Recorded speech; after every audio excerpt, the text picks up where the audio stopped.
Frank family's farewell to Frankfurt marked not just a change of address but a leap into an uncertain future.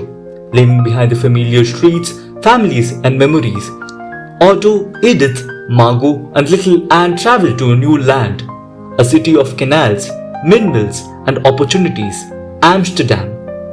For Anne, it was a chance to explore, to grow, and to begin a life that would shape her extraordinary story.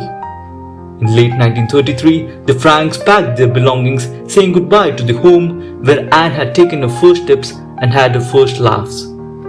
The train from Frankfurt to Amsterdam became a bridge between the life they had known and the life they were about to discover. Anne, too young to understand the gravity of the move, was excited by the rhythmic clatter of the train and the passing scenery outside her window. The family arrived in Amsterdam with a mix of relief and apprehension. Otto Frank looked around the city streets, noting the opportunities that might secure his daughters a safer future.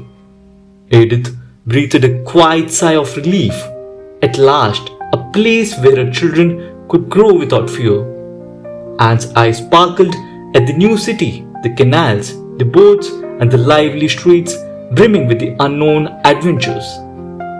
The Franks found a modest home in Amsterdam with a small garden and a cozy interior. Otto set about organizing the household, while Edith unpacked carefully, making the place warm and welcoming. Margot quietly explored her new room. Bookshelves were already filling with stories from Germany.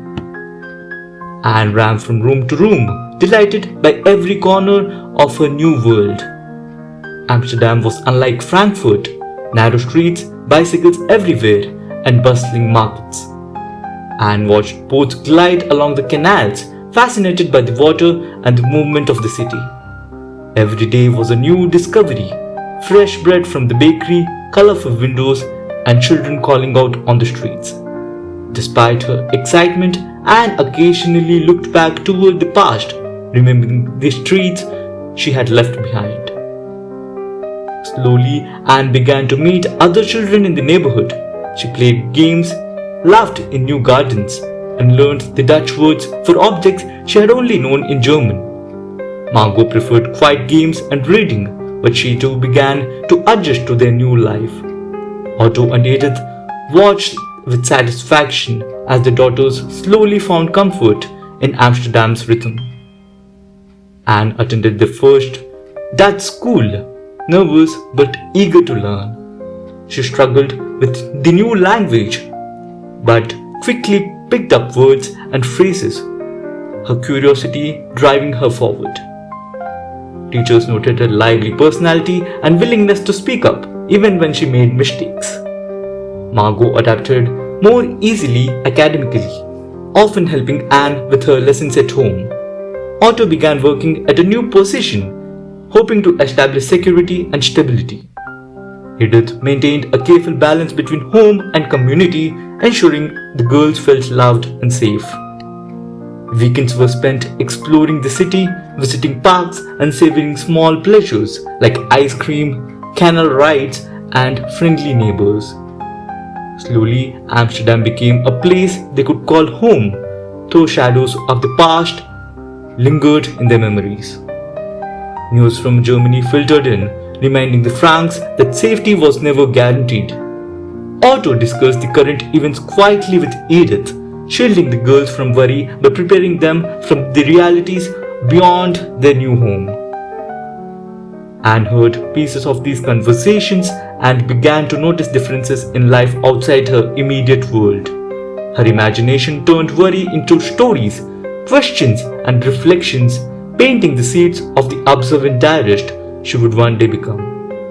By the end of their first year, the Franks had established routines, friendships, and a sense of belonging in Amsterdam. Anne had grown in confidence, her laughter returning to fill the house once again. Margot continued to excel academically, and Otto and Edith felt cautiously optimistic. The city of Amsterdam, with its canals, bridges, and open skies, became a canvas for new memories and experiences. For Anne, this new chapter was only the beginning of a life that would one day reach the world. Before Anne Frank became a name remembered worldwide, before the diary, before the secret annex, she was just a little girl discovering a new city, a new home, and a new sense of wonder. Amsterdam was more than a refuge. It was a place where Anne would grow, learn, and imagine. A place where the story of hope and courage continued to unfold.